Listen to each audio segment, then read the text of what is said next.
साधारण परिवार की महिला को भी यहाँ तक लाने का काम आज माननीय मुख्यमंत्री जी ने किए हैं। हम जिस तरह से मेरे परिवार पर मेरे ऊपर आपत्ति विपत्ति आई, माननीय मुख्यमंत्री जी कृष्ण के रूप में हमारे परिवार हमारे लिए ढाल बन के आए हैं। मैं ज्यादा कुछ न कहते हुए माननीय मुख्यमंत्री जी का आभार और अभिनंदन करती हूँ। धन्यवाद। आज पूर्णिया में कुछ ऐसा हुआ जो देखने वाले भूल नहीं पाएंगे। समृद्धि यात्रा का मंच था, सैकड़ों लोग बैठे थे और माइक पर खड़े थे बिहार सरकार की मंत्री लेसी सिंह। बोलना शुरू किया, कुछ शब्द निकले फिर रुक गए, आवाज भारी हो गई, आंख भर आई। बोले, नीतीश कुमार मेरे लिए कृष्ण बनकर आए हैं, और रोते हुए बैठ गए।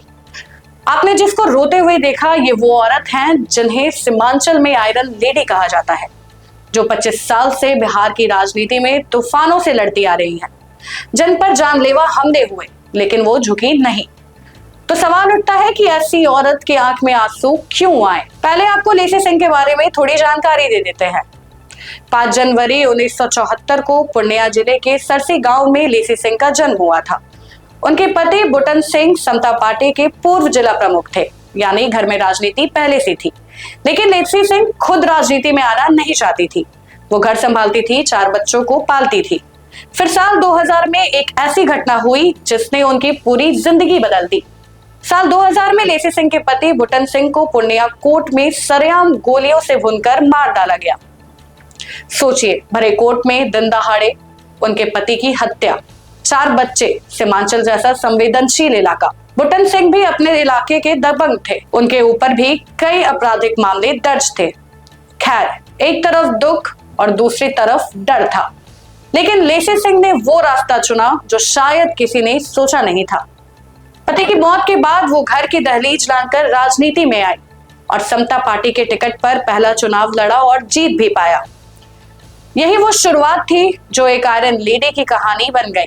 लेसी सिंह ने वर्ष 2000 में जॉर्ज फर्नांडिस और नीतीश कुमार के नेतृत्व में समता पार्टी से दमदाहा विधानसभा से 14,739 वोटों से पहला चुनाव जीता और फिर रुकी नहीं। 2005, 2010, 2015 और 2020 हर बार दमदाहा की जनता ने उन्हें चुना और 2025 के चुनाव में तो इतिहास बन गया। रिकॉर्ड वोटों से जीती और 7वीं बार मंत्री बनी। ये इतना आसान नहीं था। दमदाहा में राजपूत आबादी ज्यादा नहीं है, जबकि मुस्लिम और यादव की बहुलता ज्यादा है, यानी जातीय समीकरण पूरी तरह उनके खिलाफ रहता है।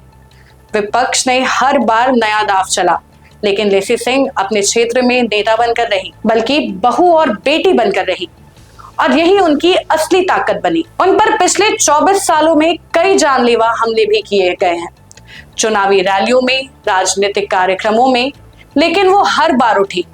सीमांचल और कोसी में उन्हें आयरन लेडी के तौर पर जाना जाता है। लोग उन्हें मैडम कहकर बुलाते हैं। अब सोचिए, ऐसी महिला जो हर तूफान में खड़ी रही, उसे किसने आंसू दिए? देखिए, लेसी सिंह नीतीश कुमार के साथ समता पार्टी के जमाने से जुड़ी हुई हैं, यानी ये रिश्ता 25 साल पुराना है।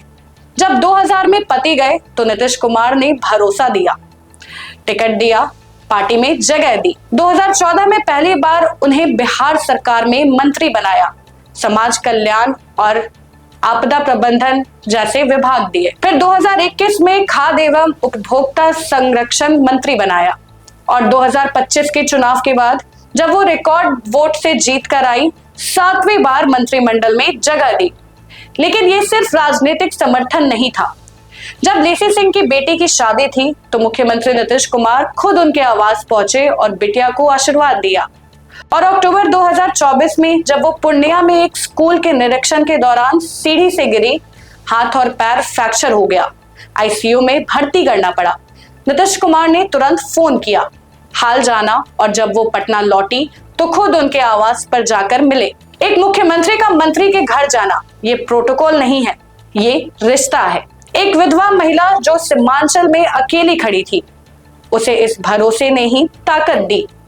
अब आते हैं आज के उस पल पर। नीतीश कुमार राज्यसभा जाने वाले हैं। बिहार के मुख्यमंत्री पद से वो हटेंगे। पूरे प्रदेश में जेडीयू कार्यकर्ताओं में बेचैनी है। कईयों को लग रहा है कि एक युग का अंत हो रहा है।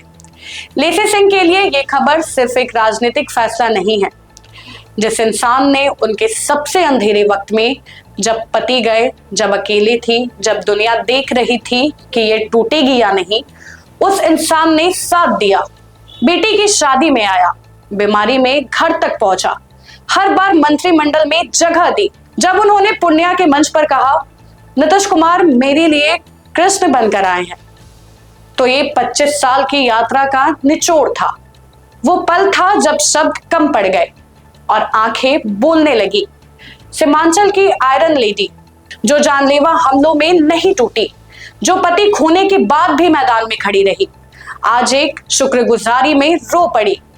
और शायद यही उनकी सबसे बड़ी ताकत है कि लोहे की मजबूती के साथ साथ उनके भीतर इंसानियत भी है। फिलहाल के लिए बस इतना ही। बाकी की अपडेट्स के लिए बने रहे बिहार न्यूज टुडे के साथ। तब तक के लिए धन्यवाद।